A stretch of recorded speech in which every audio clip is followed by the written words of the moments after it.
नमस्कार, Aaradhya astro solution में आपका स्वागत है। देखिए, आज हम चर्चा कर रहे हैं ग्रह और बाधक। हर लग्न के लिए जो है अलग ग्रह बाधक होते हैं और हर लग्न के लिए जो है अलग अलग भाव जो है वो भी बाधक भाव माने जाते हैं या उसमें उपस्थित ग्रह जो है वो बाधक ग्रह या बाधा उत्पन्न करते हैं। तो सबसे पहले हम बाधक ग्रह या बाधक भाव को कैसे पहचाने अपने कुंडली। तो आप अपने कुंडली को देखिए, इसमें अगर लग्न में 1 है, 4 है, 7 है या 10 है, यानी कि आपकी कुंडली जो है मेष लग्न की है, कर्क लग्न की है और तुला लग्न की है या मकर लग्न की है, तो आपके लिए जो है 11वां भाव, यानी कि 11वां भाव जो हो गया, जैसे मेष लग्न है 11वां भाव जो है वो वहाँ पे कुंभ राशि है, 11 नंबर है, उसके मालिक शनि जो है वो आपके लिए बाधक ग्रह होगा और 11वें भाव में उपस्थित ग्रह भी बाधक ग्रह ही माने जाते हैं। अब किसी का जो है वो लग्न है वो है 2 है, 5 है, 8 है, 11 है,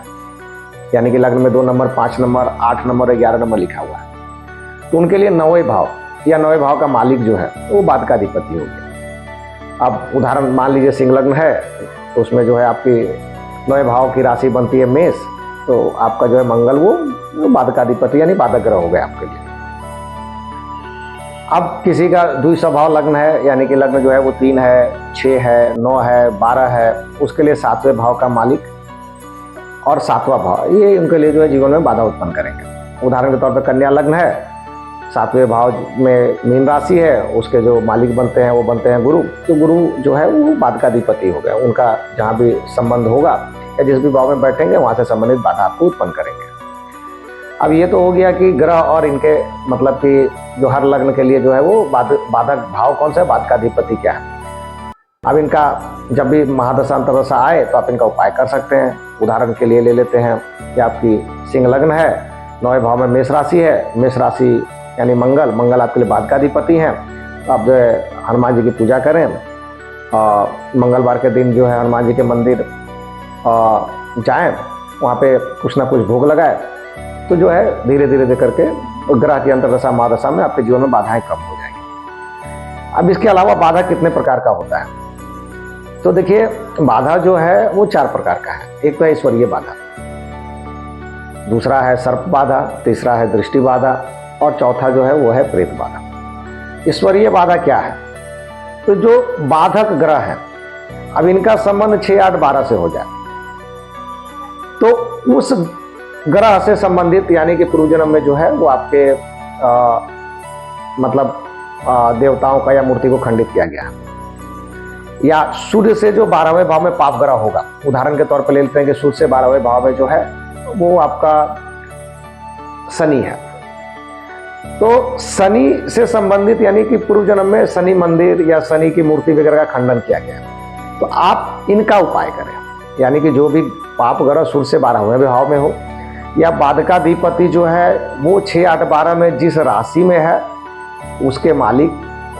के जो है वो मूर्ति का खंडन किया गया है, या चतुर्थ भाव में कोई भी पाप ग्रह हो, उससे भी पूर्व जन्म में जो है इसको आप लेके चलिए कि पूर्व जन्म में आपका जो है ईश्वरीय जो है आपके जीवन में बाधा आ रही है, क्योंकि पूर्व जन्म में उन मूर्ति वगैरह का या मान के चलिए कि धार्मिक स्थान उन देवी देवताओं का उनका अपमान किया गया। अब दूसरा है सर्प बाधा। सर्प बाधा देखिए जब 6, 8, 12 में बाधकाधिपति का संबंध राहु के साथ हो जाए, मूल रूप से अगर बृहस्पति के साथ 6, 8, 12 में हो और बृहस्पति आपके कुंडली में बाधकाधिपति हो तो सर्प बाधा है। तीसरा आता है दृष्टि बाधा, जो बाधकाधिपति ग्रह है। अभी जैसे हमने मेष लग्न से समझा कि मेष लग्न जो है उसके लिए शनि जो है वो बाधक हो गए, बाधकाधिपति हो गए। अब इनका संबंध जो है ये सप्तम में बैठ जाए, चतुर्थ में बैठ जाए, 11वें में ही बैठ जाए और लग्न को देखें, तो दृष्टि बाधा यानी कि आपको किसी की नजर बहुत जल्दी लग जाएगी और आपके कार्य में जो है वो दृष्टि बाधा दर्शाता है। प्रेत बाधा सबसे महत्वपूर्ण, काला जादू, टोना और प्रेत बाधा, ये जीवन में इसको कुंडली से कैसे देखें, तो देखिए 6, 8, 12 में बाधकाधिपति मेष लग्न के लिए शनि है। अब शनि 6, 8, 12 में कहीं भी बैठ जाए, साथ में षष्ठेश भी हो। अब मेष लग्न के लिए शनि षष्ठेश अगर हम कुंडली को देखें तो वो बुध है। अब बुध और शनि का संबंध आपस में 6, 8, 12 में कहीं हो जाए तो ये जो है ये आपके लिए जो है एक तरीके से प्रेत बाधा। इसके अलावा अगर बाधकाधिपति का संबंध शनि, मंगल और केतु से भी हो तो ये भी पूर्व जन्म में प्रेत बाधा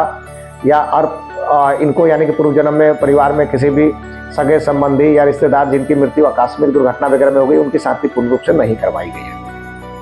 तो ये भी जो है वो प्रेत बाधा है। हालांकि मांदी भी अगर 6, 8, 12 में कहीं से उनका संबंध हो तो पूर्व जन्म के जो है वो मतलब कि किसी भी परिवार में आकस्मिक मृत्यु वगैरह, तो इसके उपाय के लिए जो है आप अपने परिवार में देखें कि किनकी आकस्मिक मृत्यु वगैरह हुई है, उनका जाके वैदिक जो है मंत्रों के द्वारा और जो भी वैदिक कर्म कांड के पूजा के अनुसार आप उनका उपाय करें, तो इससे आप प्रेत बाधा से या काला जादू इन चीज़ों से आपको निदान मिल सकता है। विशेष जानकारी के लिए आप हमारे चैनल से जुड़ें और सब्सक्राइब करें। नमस्कार।